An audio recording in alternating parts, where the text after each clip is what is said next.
Welcome to MyCTO Friend The Podcast, where founders come to learn how to manage a tech startup. My name is Mitchie and I'm with Amaury Khalifi. Hi, Amaury. Hi, Mitchie, and welcome startuppers to today's podcast. In this episode, I'm gonna share my best techniques when it comes to brainstorming and project planning. You're gonna learn how to structure your thoughts and how to spark new ideas and how to stick to what you decided on your brainstorming sessions.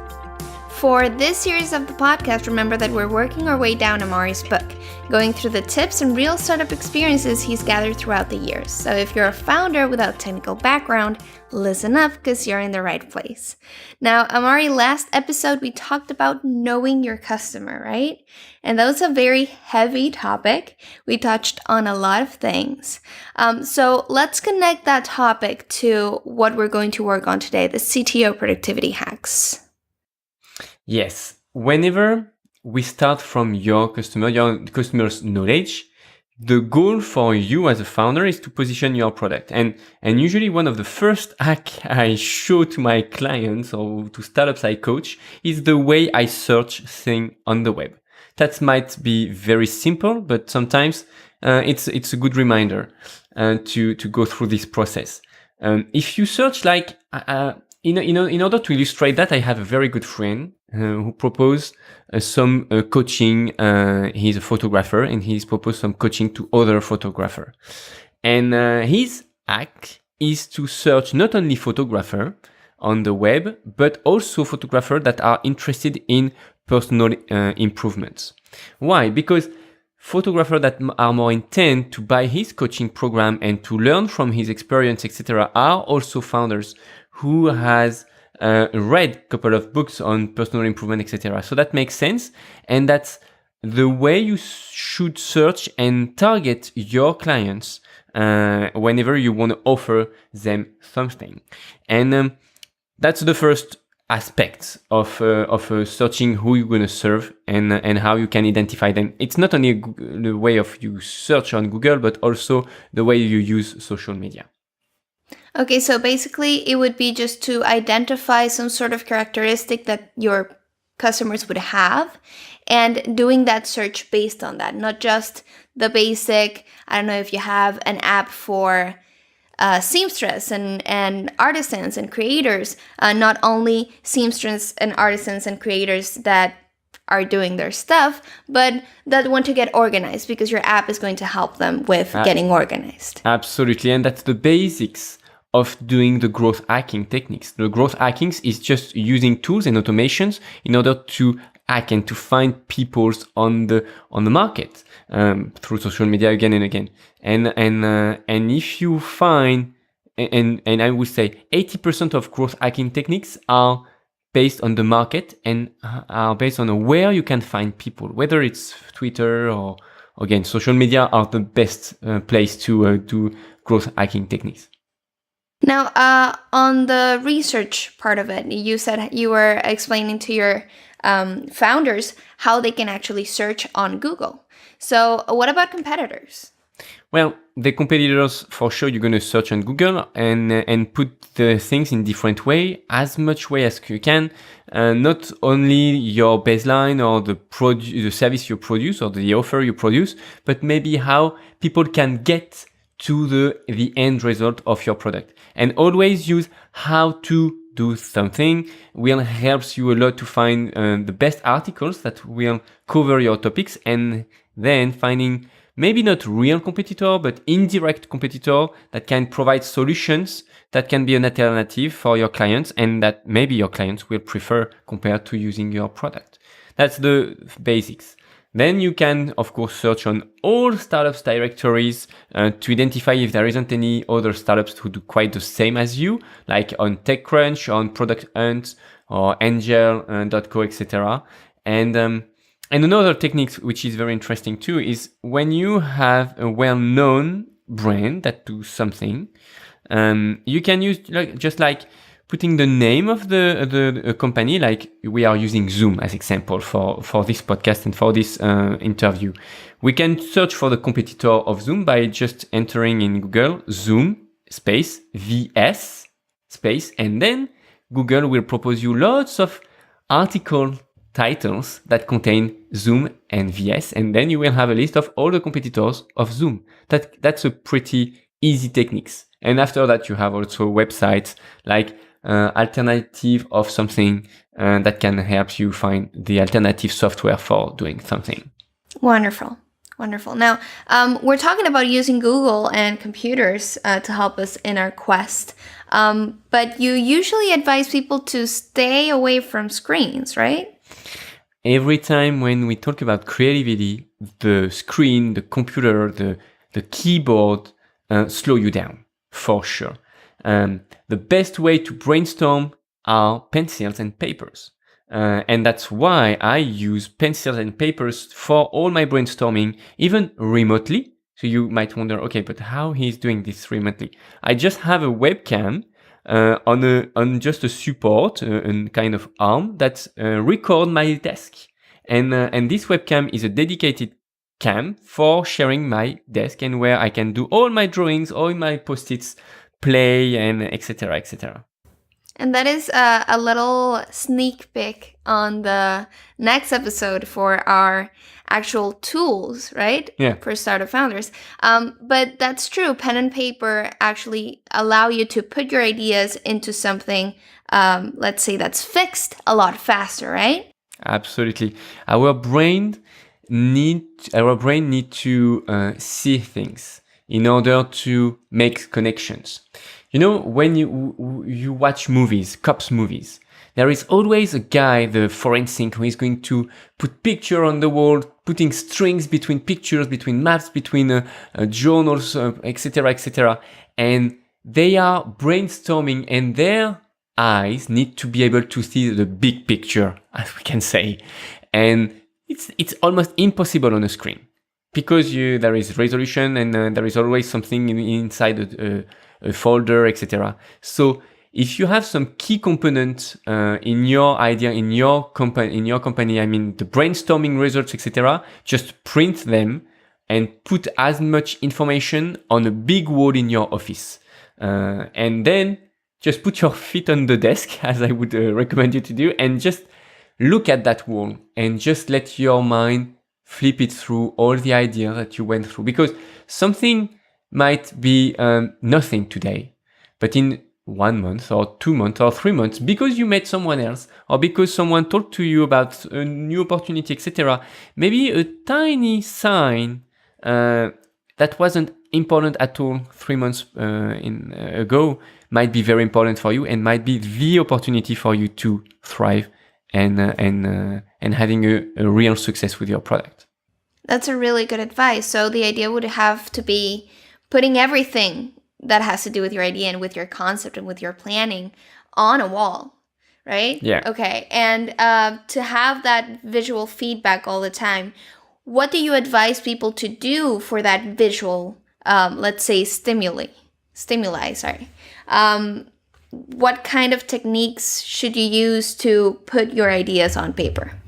Well, there is one that is well known, which is mind mapping.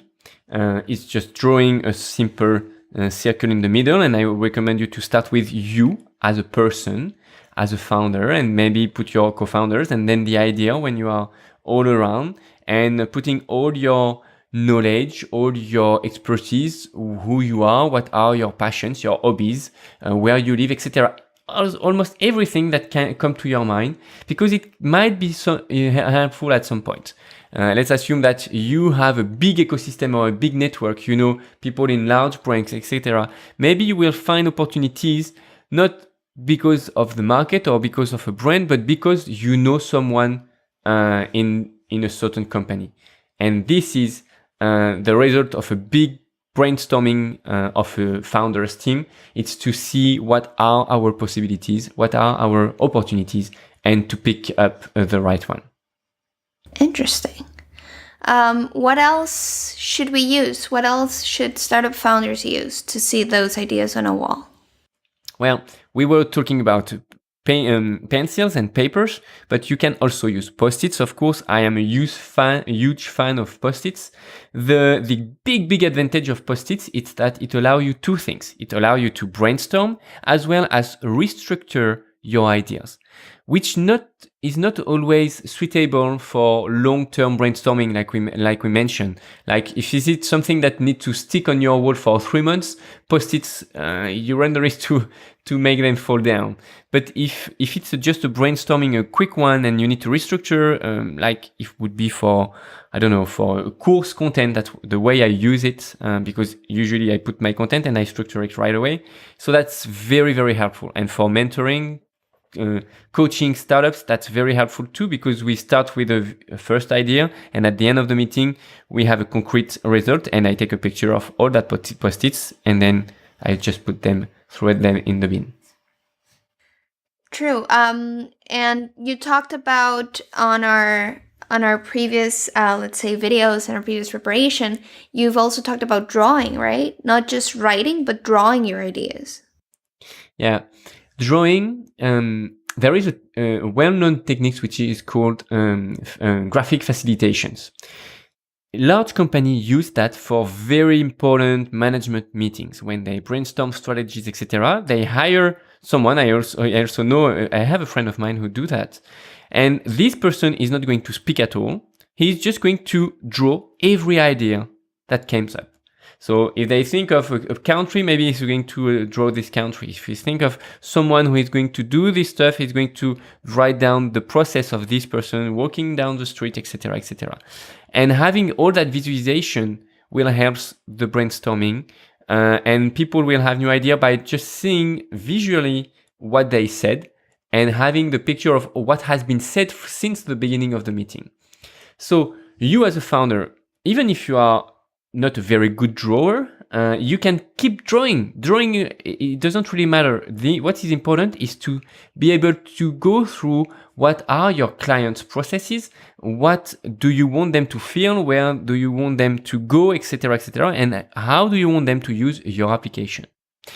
And that led me to, of course, draw what your application should look like. And that's going to be the very first step of writing some specifications.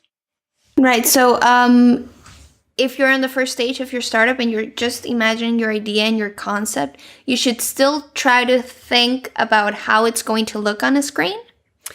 That's the second step after imagining what will be the customer's journey, the process through the process that your customers will go through and how he's going to use the app. Because just before having the app installed on his mobile, etc., this is someone who don't know you, who need to get to know you, he need to understand what you do, and then deciding or not if he's going to install the app or to subscribe on your website, etc., etc. So the journey do not start whenever on the first screen, but it starts a lot before, just when someone talk about your brand or your concept. Well, very interesting. You mentioned something before about when you're doing the brainstorming process with the Post-its and you take a picture at the end of the meeting. Yeah. Is that something you should do every meeting or every time you have that? All the time. Any type of brainstorming, take picture. Try to record as much things as you can. We're going to touch about that, but I record also with voice recorders, etc.